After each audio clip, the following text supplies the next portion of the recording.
This is Top Shop Podcast. Shop Podcast. Top Shop Podcast. Podcast for automotive service business owners by Paul Donahue.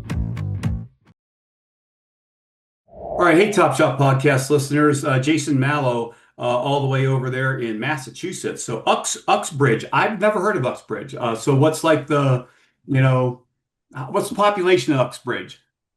It's about 10 to 12,000. Oh, in that that's a decent ballpark. size, about 12K. All right, that's a decent size, town. Yeah, you definitely got some competitors there. Yeah.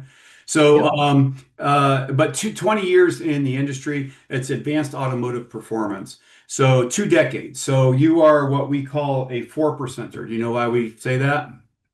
I don't. 4% of shop owners make it past 10 years. Oh, gotcha. Mm-hmm. Yeah. So now, did you start this from scratch, or did you take over a shop that was already in existence? So my brother and I bought out a shop from a owner who was moving out of the area. Okay. And just to clarify, 20 years as the shop owner, but I've been in the automotive industry since I was 12. So about 35 years or so. 35 years. All right. Awesome. Yeah, that's okay. So you've been around the wrenches for a little while. Okay, that's cool. Well, tell me the story. How'd you get here? So 12 years old. How'd you get into the shop? Usually 12 years old, it's to get around the child labor laws. Mom and dad, here's a broom. Yeah. So my two uncles owned a used car dealership. Oh, and uncles. Okay. So my brother, myself, a couple cousins, we all started working really young as detailers.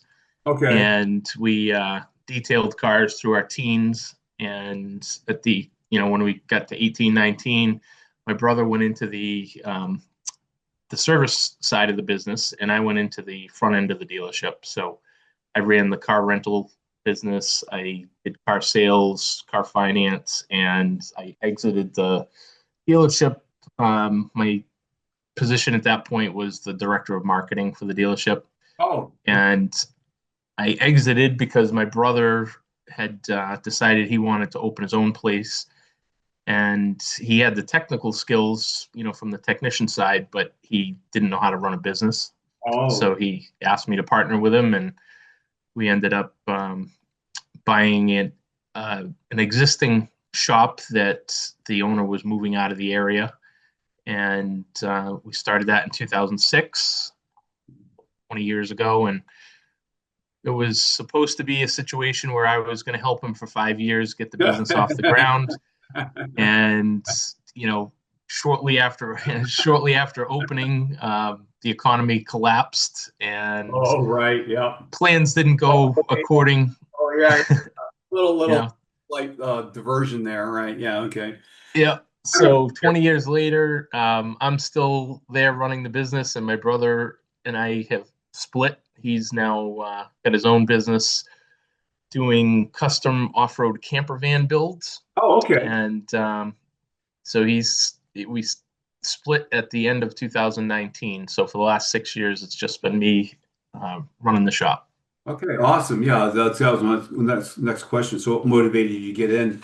Your brother roped you off. So, Yep. So how's the industry changed, in your opinion, over the last 10 years?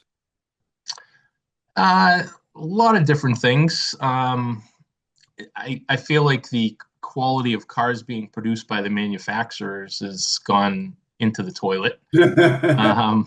And so, there's a bunch of junk driving around on the roads, and, engines and transmissions, major problems from all the major manufacturers, and, the availability of access to replacement engines and transmissions is pretty limited. That's one big thing, is the quality of the vehicles on the road has gone down dramatically. I would say especially in the last 6 years since the whole COVID stuff, they've gotten even worse. Hopefully they're on the turnaround at this point, but anyway, the cars are worse. Aside from that, a lot of other changes. I would say, just to a certain extent, the industry's starting, in my opinion, to realize some of the major flaws that we've had for 50 plus years, and people are starting to come around a little bit to recognize that, you can't be just a greasy old hole in the wall shop anymore. You actually, need to care about the customer experience and, look at things from the customer's viewpoint, not necessarily from a technician's viewpoint. Right. And, it's, I think we still have a long way to go. And, that's been my mission since day one. Like I said, I wasn't a technician. I was more Right. involved in the customer facing end of the dealership. And so my viewpoint on customer service and customer experience is a bit different than most of my peers who started out as technicians And then and fell became into owning a shop. Mhm. Yeah. Yeah, there is a McDonald's that just pops into my head, Jason. Do you know who the corporation's been around a while. So their number one franchise owner, guess what industry or what trade they came from? They're their favorite. So when one of these type people come to McDonald's, they're like, "Huh, any idea?" I don't. So you'd think, college grads or whatever, or you have a master's in business administration or whatever. Farmers. Okay. That's interesting. You know why? No. They read the manual and they do what McDonald's asks them to do. They follow directions. Yeah. Yeah. So yeah, I talked to a very high level McDonald's executive some years ago, and I said, of all the people that come and buy franchises from me, who's your favorite? He said, oh, the entire staff just loves it when a farmer calls us. They sell the property, they need to invest it, and they retire with their old fellow with a little hat on, and they just follow the manual exactly the way we ask them to do it. So yeah. Yep. So yeah, so perfect. Yeah, some franchises like Sports Clips, they don't like selling a Sports Clips franchise to a barber. They want to sell Well, to a business person. They don't want you to know how to cut hair. They don't want you to right, right, right, right. they So want you running the business. Right. you're Yeah. hitting on a key point, I think. And, Yeah. when I first opened the business with my brother, it was just the two of us. And so I looked at it from the business side of things and I said, well, if we're going to run a business and do, tons of transactions and lots of work, just two people, we need some powerful software. Right. And so I started looking into, what options were available. And we heard at the time that RO Writer was, the Cadillac of software in 2006. It was the best of the best and Right. great software, whatnot. We spent a lot of money on the software in the beginning, and we installed it. And I'm looking at the software going, this is like Windows 95. We're in 2006. What is going on here? And I was used to the front end of the dealership where we had some pretty up to date, software to do the car sales and the, marketing and the car deals and financing and stuff like that. And I was blown away at how way behind we were in technology. And so over 20 years, I've had a mission, which is to kind of disrupt the business model that all independent repair shops go by. And that came from looking at the industry and saying, you know what, 90% of my peers are technicians or mechanics turned shop owner, and none of them are business people. Right. They a small percentage of them dive in and learn how to become a good business person. But as a general statement, they're people who fix things. They look at the whole business different than an entrepreneur or a business person. And so, a lot of these guys, they were, out in the shop as a tech, and they either fell into the role of ownership because, the shop they were working for, the owner retired and said, hey, shop foreman, you want to buy me out? And, here's this guy that's never run a business before. And all of a sudden, he might have been a great tech and a great shop foreman, but he's never been trained or had the skill set to run a business. So, Right.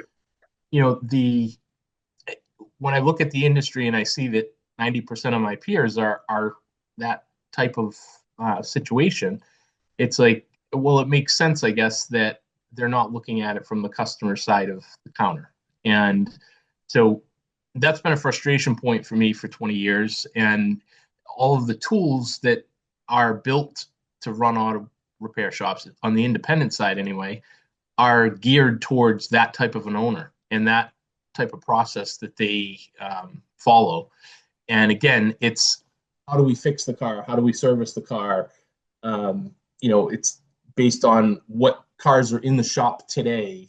There's no thought really for the customer's needs and why the customer even comes to you in the first place. So, our industry is largely reactive, not proactive.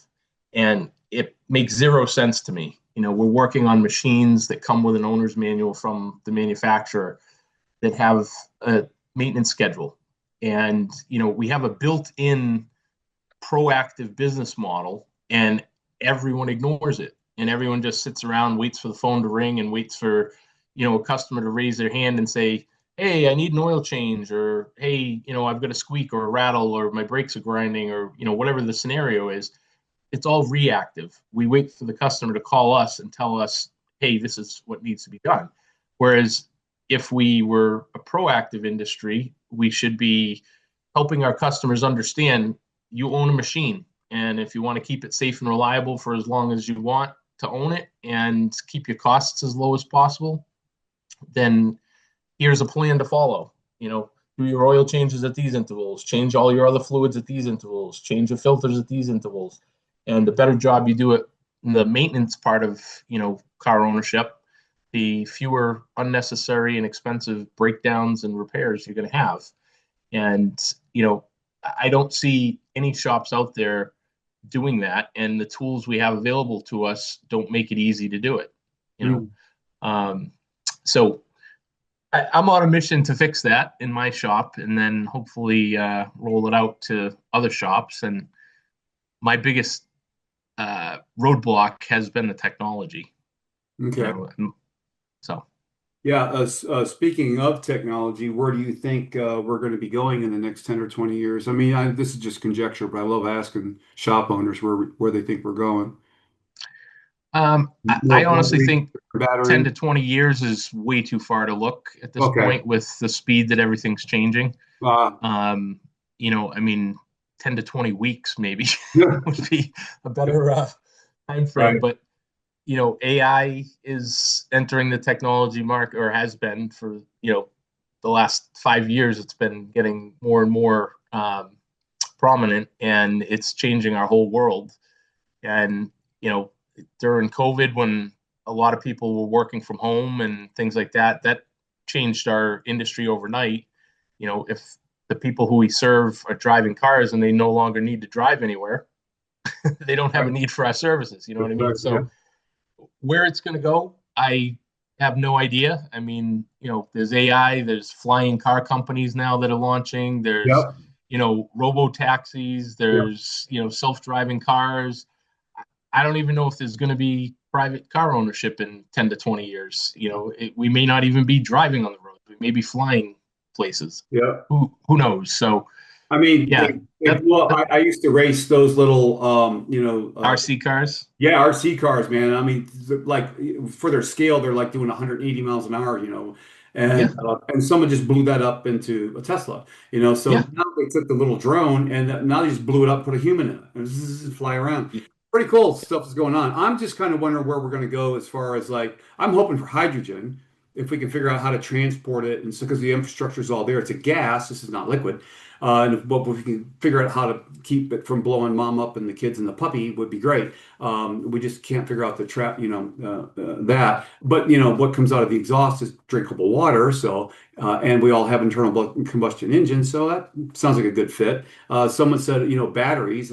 Maybe we're in the Model A days of the battery technology. So maybe someone's going to invent some new battery that's going to work a whole lot better. Hopefully, because the battery cars now are an ecological disaster. They're far, far, far worse than an internal combustion engine. And most people don't think that. They think, oh, it's the new Green Deal. I'm like, no, it's the Green Deal. It's got nothing to do. Yeah. Yeah. So, And I guess to answer that question, I would say you got to look at what is the need for transportation or moving from point A to point B going to be in 5 years, Oh, 10 years? yeah. You know what I mean? Yeah, Like, that's the leading indicator, the lag. correct. Right. Yeah, exactly. What is So the it's like, leading indicator? Right. Yeah. right. You're Okay. talking about Sure. technology for a personal mode of transportation, a Hmm. vehicle, right? Right. Well, if that mode of transportation totally changes, or if there's no need for the transportation, meaning, um, like I said in COVID, when people were working from home and what we're doing right now on a Zoom call, this didn't really, I mean, yeah, it existed before COVID, but it hardly anybody was using it. And then COVID comes around, and you know, before, if we wanted to have this conversation, we'd have to bring cameras, and you'd come to my office or I'd go to your studio or whatever. And Yeah. we're traveling. I don't even know where your studio is, but we're traveling hundreds of thousands of miles to have this face-to-face conversation and record it on a camera and all this stuff. And now, 6 years later, we're just both sitting in our own home offices on a Zoom call. So Right. Yeah. I look at the overall picture of what is the need to move from place to place before I even look at what you're talking about, the Uh, technology of, that that's a good idea. propulsion. Yeah, that's a really good idea. Yeah. Anyway, I'm a few miles from you. I'm in Utah. So Yeah, exactly. yeah. So, Yeah. in the past, this would have been a, 2 or 3 day event. I would have had to fly out to Utah or, Yeah. Yeah. So yeah, technology is changing fast. Oh, how do you what do you think that education and training, ongoing education and training, play in a shop's long-term success in today's environment? that's a tricky question. I think that we all need to be lifelong learners, no matter what industry we're in. But Hmm. in an industry like ours, where when I first started out 12 years old, the manufacturers, there was a handful of manufacturers in the U.S., mostly domestic, and then Honda and Toyota had just started coming into the market. Yeah. When I was starting in the industry, and each manufacturer only had you know 3, 4, maybe 5 models, and those models stayed the same for 10 years. Hmm. And they would have, the first, there was a saying, never buy the first year of a model, Right. wait until they work out all the kinks and bugs over the next couple of years. And then you buy, year 3, version 3, and everything's kind of worked out. It's a much better designed vehicle. Nowadays, you've got, I don't even know the number of manufacturers, 20 something manufacturers, and they've got 10 or 15 models a piece, and they change every year. And, they try something for a year, and then they realize, hey, that's not fitting the needs of the market, or it didn't go over the way we were thinking. And, there's a lot of models that they only exist for a year or two before they pull the plug on them. So it's really hard as far as the training and education piece of it. I think we have to be continuously learning, but honestly, by the time you learn something, it's irrelevant already. Like if you learn on one of those models that came out, 5 years ago, and it was only out for 2 years, well, how much use is that knowledge? Right. So I think that we need a more real time situation where you need the base skills. So you need the ability to work with your hands, and you need the ability to work with computers, and other skill sets. But those skill sets, you need to be able to transfer those in real time from this model vehicle to this next model vehicle. And you need to be able to understand, okay, well, they're both internal combustion engines, but this one's designed with direct injection, and this one's designed with fuel rails. And like there's so many things that you need to know. Nobody can learn it all, Right. and so it's almost like you just need the base skill sets, and you need to be able to adapt and be flexible and transfer that skill in real time to what's in front of you. And same thing with even the front end of the business, the service advisors and stuff like that. As far as their training, I have put procedures in place at my shop many times, and within in the beginning, the procedure would be good for a couple of years. It's like, okay, nothing really changed. The software didn't really change. Our process with our customers didn't change. But nowadays, the software is coming out with new updates that changes your processes, every 3 weeks. So it seems like you just got to be really good at learning on the fly and being flexible and you know being creative and utilizing your skills to adapt to whatever's in front of you at the moment. What about culture? If I came to you 35 years ago and talked to you about culture, you said, I don't eat yogurt, but culture is a really important part. How many techs do you have? How big is your team? I have 6 techs and 3 service Oh, advisors. wow. Oh, you're a really good sized shop. 3 service? Wow. How many bays? It's kind of a weird setup. So Okay. it's a big warehouse type building. Oh, okay. We have 6 2-post lifts. We have an alignment rack, 4-post alignment rack. So 7 lifts, and we have some dead bays and things like that. Wow. Okay. Really, really, really, it's a big shop. It's a good sized shop. Culture. It's it's important nowadays. I mean, especially with the 400,000 employee shortage that we have nationwide in the industry. You can't get two shop owners together without them talking about tech shortage, and that'll be my next question. But culture, what advice would you have for a shop owner on how to maintain a good culture in the shop? Because you can look away for a little bit, and things can change. You can hire somebody's attitude can change. There's a lot of dynamics to culture. Any advice on how you work to maintain Well, the culture in I, your shop? I think the culture and the tech shortage questions both go back to what I said earlier about our industry being broken. Okay. Um, I feel like all of those problems are self-created problems. If I think back to when I was 12 years old and coming up through the dealership, the way that we were treated as lower level employees, it was a bit harsh. And Sure. today's generation would lose their minds if they saw what we had to go through. I don't know what your background is, but Mhm. if you think back to the way things were back in the day, today's generation, they just couldn't handle it. It's I think the underlying theme is, if you treat people well, that's the first step to solving both of those issues, meaning the culture, the technician shortage. If you treat the customer right, they're going to do business with you again. It's a voluntary thing. They vote with their feet and their wallet, and they can come and go as they please. There's no contracts in our industry. They go where they're treated best. Same thing with technicians. Same thing with service advisors. Any employee in the shop. If you're a hard ass boss and you're always riding people and you're not giving them any kind of praise and pats on the back and celebrating wins and different things like that, what reason do they have to stay there?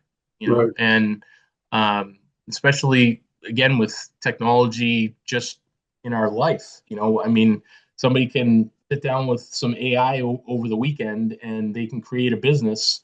Why do they want to bust their ass for some hard ass shop owner, that's driving them like a slave when they could make, triple the money that they're making just sitting at home with an AI? Mhm. It's so I think, our industry for too long has basically been slave drivers, I guess, for lack of a better term. And, we've just pushed and pushed and pushed and pushed and pushed.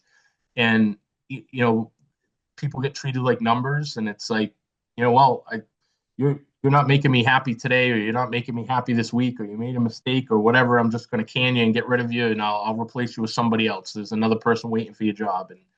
And I try to do everything on relationships, whether it comes to my customers, my team, my vendors.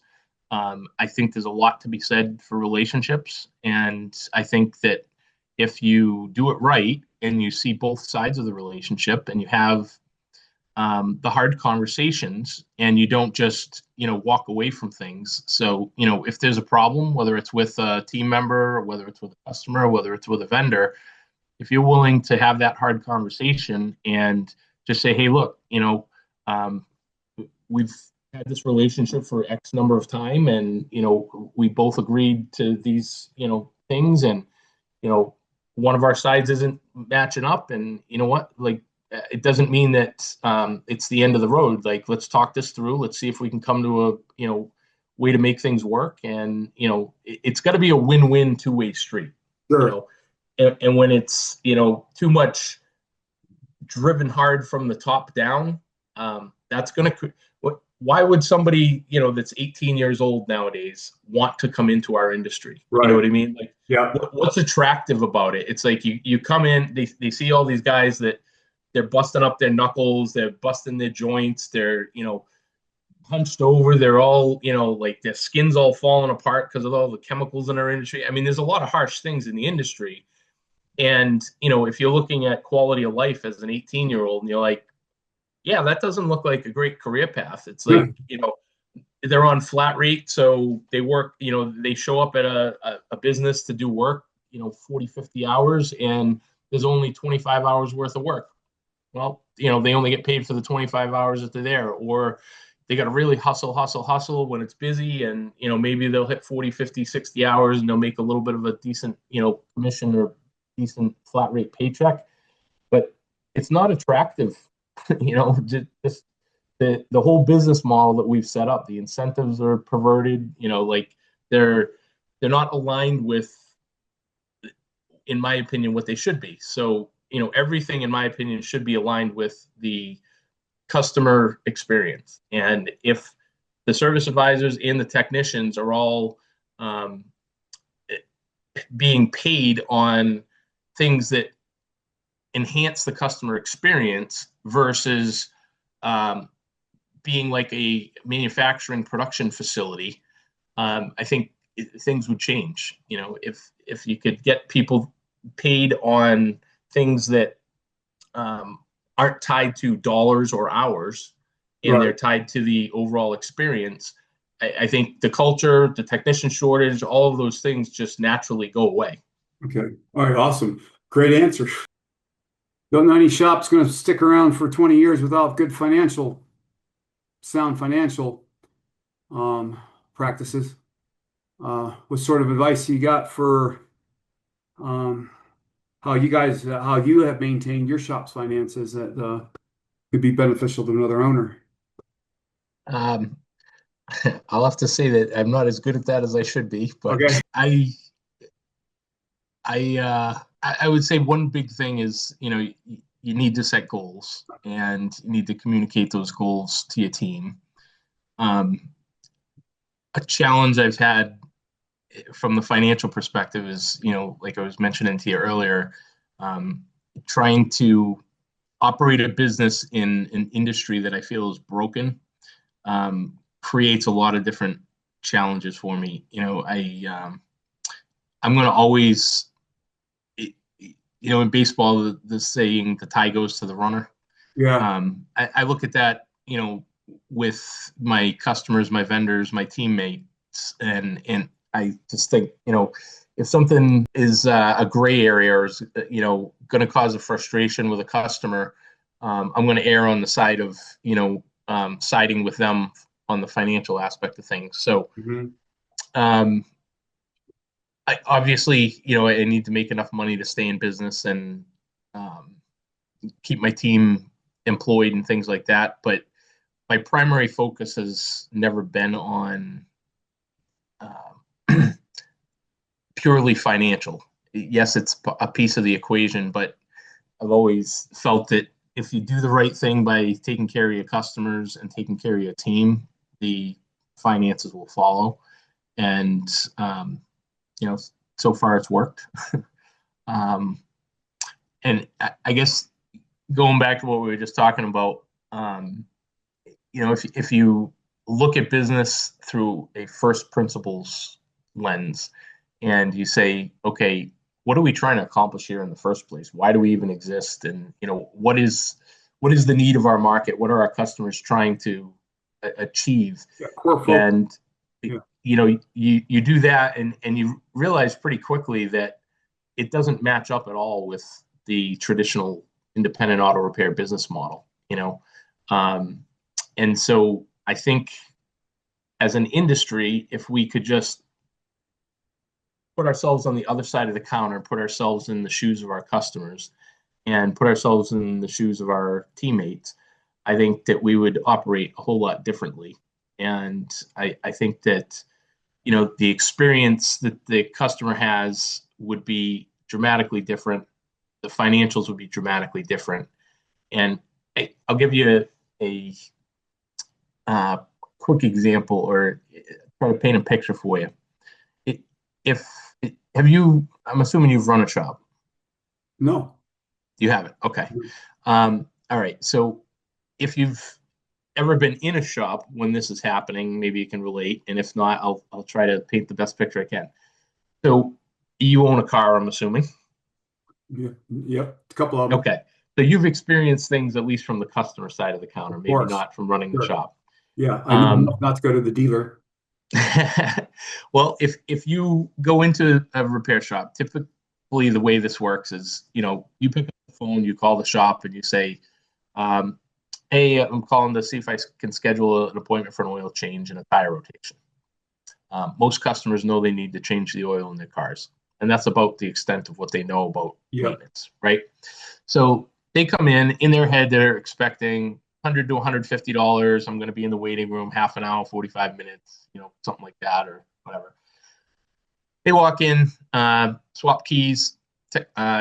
Service advisor gives the keys to the technician. Technician goes out to the shop, test drives the car, puts it up on a lift, does a vehicle health inspection, writes up everything that he's seeing on the car as far as overall health of the vehicle from a visual perspective. Looks at the maintenance schedule, looks at the maintenance history, either through Carfax or through the shop's system, and gives a report back to the service advisor. Service advisor, gives it to the customer and says, "Hi, Mrs. Smith. Your car's in great shape. You're at 60,000 miles or 100,000 miles, and you're due for all these fluid services and filter services and timing belt, spark plugs, and your tires are down to about 430 seconds of tread, and your breaks it down to 3 millimeters," and gives this whole laundry list of things. And none of it is wrong. None of it is like there's no lies. There's no like they're being perfectly honest, right? Right. But you've got this list that's now this long. The customer in their head had $100 to $150 in a half an hour, 45-minute appointment. Now they're finding out, no, my car that I just drove in here that was driving perfectly fine. There was no reason for me to suspect there's anything, needed on the car. Now the service advisor is telling me I need $3,000 worth of maintenance and wear item services. And they're standing at the front counter, their eyes are bugging out of their head. You can see them starting to sweat. And, they're like, "Oh my God, like, what do I do?" And they don't want to neglect the car. They want it to be safe and reliable and get them where they want to go, in a timely manner, without breaking down. And they also don't want to go home and tell their significant other that they just spent $3,000 of the family budget without a conversation and without a plan. And so now they're like, "Okay, well, what do I do? Do I neglect my car and say no to everything? Do I say yes to everything and go home and possibly have a fight with my significant other? Do I do half of it now and put half of it off? They're in panic mode, right?" And so I look at that and I say, that's a terrible customer experience. That's a terrible way to do business. Like, if you or I went into any other industry and they treated us that way, how are we going to feel about that industry? We're not going to have the warm and fuzzies, that's for sure. Sure. And our customers don't have the warm and fuzzies about coming to see us in most cases because of that exact scenario.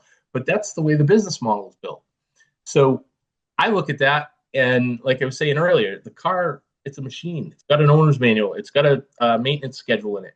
Why don't we be proactive and say to our customers the first time we meet them, "Hey, what's your goals for the car? Do you like the car? How long do you plan on keeping the car?" And when I ask those types of questions to my customers, most of them answer till the wheels fall off.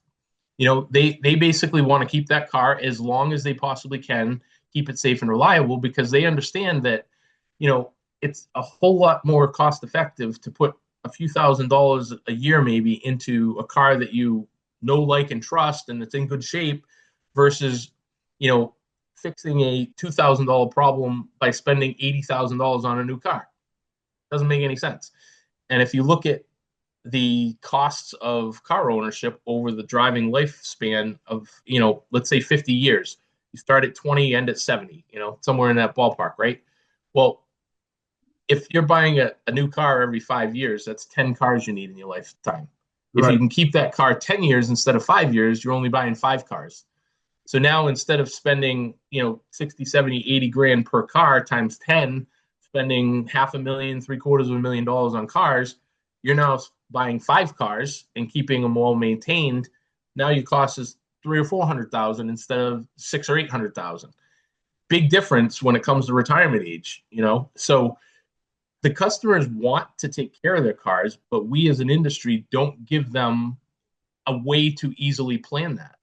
You know, if you and I go into the grocery store to plan a, you know, grocery budget with our significant other, everything's labeled on the shelf.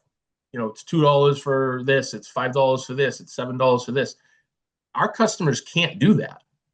First of all, do they even know what needs to be done to keep the car in good shape? No. The answer is no in most cases. Even if they do know, where do they get the prices for it? Mhm. They have no idea. So how do they sit down with their significant other and say, okay, how much should we be planning for our car expenses? They have no idea. Why is that? That's because of the way our industry operates.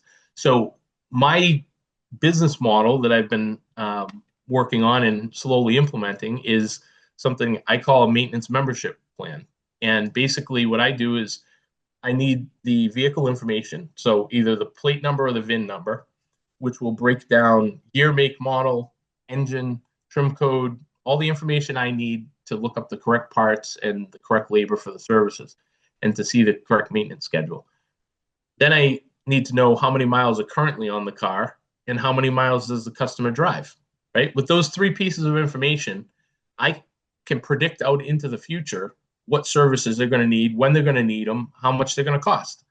So now I can say to Mrs. Smith, for year one, you're going to need these services. You know, your car needs service every 7,500 miles. You drive 15,000 miles a year. That's 2 services, 2 appointments I need to see you for. Just like the doctor, dentist, and vet, you pre-book those appointments. So we're talking, you know, in January, I say I'm going to need to see you the first week of June and the first week of December. What day of the week works good for you? Wednesday. Okay. June 3rd, December 5th. I'm going to put you in my calendar. When you come in June 3rd, we're going to be doing the 52,500 mile service, oil change, tire rotation, basic check over. When you come in December, it's going to be at 60K. You're going to need an oil change, a tire rotation, air filter, cabin air filter, all your drivetrain fluids and power steering fluid and all that, brake fluid and all that stuff changed. Oh, by the way, at 60K, you know, your tires are getting low. You're going to need a set of new tires. You're going to need front and rear brakes. The total cost for the year is going to be $2,400. You pay me $200 a month, done deal. Wow. You pre-planned, pre-scheduled, pre-budgeted, everything's good to go. And now that conversation at the front counter now changes from the person being in panic mode about having to come up with $3,000 on the spot to now saying, hey, it's $200 a month. And by the way, the first payment's not due for 30 days. That's a totally different psychology, a totally different experience from the customer's perspective. And they say, okay, that makes sense. I can do that. They can now say $200 a month versus $600, $700, $800 a month for a new car. Which one makes more sense for me in my situation? You know what? I'm going to stick with the car I already own, the car I know, the car I like. It's $200 a month. It's going to have all the maintenance, all the wear items taken care of, and it's going to be, you know, perfectly fine, safe and reliable, get me where I need to go instead of going out and buying a $600, $700, $800 a month car. So I'm trying to flip the business model on its head and say, look, let's be proactive, not reactive. Let's work on relationships, not transactions. And, you know, let's be customer centric and team centric. And if we do all of that, then all of the other problems that we've created as an industry, tech shortage, it's not like there's a shortage of human beings to become a technician. Nope. It's we have not made the job attractive to the younger generations. We've made it look like hell. Like, who the hell wants to work for us? You know what I mean? So I think we're our own worst enemy in every aspect. We drive away customers, we drive away potential, great employees because we, don't make it enticing. So what's the answer? Well, fix it. Right. Fix the business model. You fix the business model, all those other problems go away. As a repair shop, it's like Groundhog Day every Monday. You're starting over from scratch. You have nothing on the schedule, nothing sold, nothing, maybe you got a couple carryovers here or there. But as a general statement, you go from having an empty calendar, you start Monday, you're booking appointments, you're bringing cars in, you're looking cars over, you're selling jobs, but none of it is pre-planned. It's all on the fly. It's chaos for no reason. It's not efficient, and yes, some shops do a better job than others of being efficient and being, consistent with their sales, but we don't have contracts with our customers. What's to say this coming Monday, my phone doesn't ring at all? I'm out of business. Just what did I do wrong? I don't know. Maybe nobody decides they want to come in this week. You know what I mean? Like most other industries, they've got some kind of a contract, they've got recurring revenue, they've got something going on. Sure, right. In our industry, Like it's start from scratch every Monday morning. Right. Yep. Try running a business that way and see how stressful it is. It's pretty frustrating, and you got to go from zero to whatever your average weekly sales are. So, if you're a shop the size of mine, you got to generate 50, 60, $70,000 a week in sales starting from zero like that. Right. Like how difficult is that? It's crazy. Whereas if I could say to my customers, hey, here's the maintenance plan, here's all the services you need, I should be able to pre-book my whole calendar 50% full for the whole year. I should know who's coming in, when they're coming in, what services are coming in for, what parts I need, what skill level of technician I need. Like it should all be orchestrated and planned. It shouldn't be a guessing game. It shouldn't be chaos. It shouldn't be a last minute. It should be well planned out, proactive versus reactive. So anyway, I'll get off my soapbox, but that's what I'm trying to accomplish. That's a much better approach, working with customers and saying, hey, 200 a month, and then this is all the service your car is going to need this year, and it's taken care of. And then they're not going to feel that 200 a month like they are going to feel that $2,000 whap at one time. What a great horse to get on and try to push this out through the industry. So do they have, I think they've got some maintenance plans out there. Some companies have got some sort of maintenance plan. I'll have to research it. Yeah. So what I'm describing, I have never been able to find it. You have not been able to find it. Okay. There are some generic versions of it. So there's like, a loyalty members type thing where it's like, okay, well, you come in on a regular basis, we stamp your card and whatnot, and you get rewarded for every maintenance service you do and things like that. Or there's prepaid maintenance, which you'll see that usually when you buy a new car, you can buy prepaid maintenance plans that will handle the maintenance items. All the ones I've looked at, they don't include anything beyond maintenance. So the way I look at it is there's three categories. There's maintenance, there's wear items, and then there's unexpected unknowns, breakdowns, things that just let go, repair type stuff. So the way that my plan works is the customer can choose one or all of the tiers. They can choose a maintenance plan, they can choose a maintenance and wear items plan, or they can choose maintenance wear items backed up by an extended warranty. Oh, wow. So okay. As an example, let's say the maintenance items is going to cost you $100 a month. Wear items is going to cost you another $100 a month, and the extended warranty is going to cost you another $100 a month. So for $300 a month, you've got all your maintenance taken care of, all your wear items. So tires, brakes, struts, shocks, wiper blades, annual alignment, all that kind of stuff is all taken care of. And then because it's a machine and shit happens, something's going to break that you weren't planning for. Now you've got an extended warranty. Right. So you can now say for $300 a month, I know that I can drive my car and I'm not going to have any big unexpected expenses Right. Yeah. related to my vehicle. If Yeah. something major breaks, that's what the extended warranty is, there to cover. Yeah. So that's the business model I'm trying to launch to my customers, and technology has been my roadblock. But it's starting to get better in 2026, and I've launched the program to a handful of my customers a few years ago, and I pitched it to 21 customers. 19 of them signed up on the spot. Wow. Every single one of them said the same thing to me. They said, "Well, my car needs all that stuff anyway, right?" Yes. Well, that's a no-brainer. Where do I sign up? And so as a shop, I now sold every single service that car needs for the next 1 year, 2 years, 3 years, whatever plan, they're on. They're not going to just randomly stop at Jiffy Lube on the way home from work because it's convenient. They already prepaid me for the oil change. They've already got me in their calendar for a specific, date. I don't have to upsell anything at the counter. It's already been discussed, and they already agreed to every maintenance service, available. So all the fluids, all the filters, they're all sold. They're all sold at retail prices. So I don't have to constantly market to them and, hey, why don't you come back in and visit us? We're slow this week, and here's a $5 coupon, or all of that goes away. It's now a well thought out, pre-planned situation, and they've pre-budgeted for it. They've already put me on their calendar for the 2 appointments that we scheduled. It just makes their life a whole lot easier, my life a whole lot easier, my team's life a whole lot easier. It even trickles down to the vendors. I know what parts I'm purchasing 6 months in advance. I need 13 air filters for Chevy, Colorado pickup truck, Yep. or for Honda Civic, or whatever it happens to be. Yeah, and AI agents and stuff can actually do all the ordering for you. A lot of it once it's set up. Yeah. Yeah. Pretty exciting stuff, Jason. Yeah.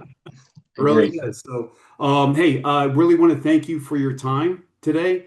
This has been a very interesting podcast. So, we really appreciate your time, out of your busy day. This is a really great idea that you have, and in fact, I'd like to talk to you further about it, actually. So, but anyway, want to thank you for your time today on Top Shop Podcast, and wish you much success. Are you planning on growing the shop, maybe buying two, or are you going to stay where you're at, or? I've got some pretty good expansion opportunities at the shop I'm at. I've still got more space. Okay, right where you're at. So yeah, we're going to expand, but I'm going to try to get everything dialed in at location 1 before I venture off into more. Okay, all right, no problem. All right, well, listen, thanks for your time. We appreciate you being on the podcast. It's been a pleasure. Thanks, Paul. All right. For additional automotive resources and exclusive content, follow us on Spotify and subscribe to our YouTube channel to catch all our episodes. Thanks again for joining us in the driver's seat, and we'll see you next time for another thrilling episode of Top Shop.